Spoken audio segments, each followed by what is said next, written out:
আমি শুরুর থেকে একটু বলি যে জামাতের সাথে যখন এই জোটটা হয়, এই জোটের সময় নানান দিন দরবার, একবার আসে যায় যায় আসে, এনসিপিও বিএনপির সাথে জোট বেঁধে ফেলে, এরকম অবস্থা আর কি, হুমকি দেয়, বুঝছেন। তো এরা 30টা আসন নিল।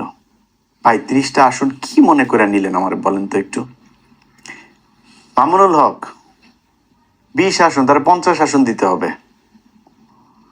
তারপরে এ গ্রেড প্রার্থী ওই যে রেজু ফজু চরমনার এই মাতালটা 150 আসন চেয়েছে, মানে ওনারে 150 দিতে হবে।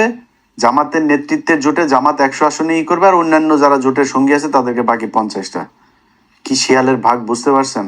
তাদের এ গ্রেডের 143টা প্রার্থী, সে এ গ্রেডের প্রার্থীর কই চাচা। আপনি নিজে 2 আসনে দাঁড়িয়েছেন, ভাবটা দেখেন তার।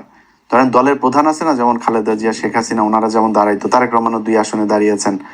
তো ওনার দলের প্রধান হইলে আবার 3টা 4টা, আমি জানি না এটা কেন করে, তো 3টা 4টা 5টা আসনে এরকম এরকম দাঁড়ায়, এটা আমাদের দেশের বোধহয় রেওয়াজ এরকম। তো উনি ওই ভাবটা ধরতে গেছে, উনি একা 2 আসনে দাঁড়িয়েছেন। ওরে বাবা রে বাবা, 2 আসনে দাঁড়িয়ে 2 আসনই উনি হেরে গিয়েছেন। কত বড় এ গ্রেডের ক্যান্ডিডেট আপনি, দলের প্রধান, আপনি বুঝেন।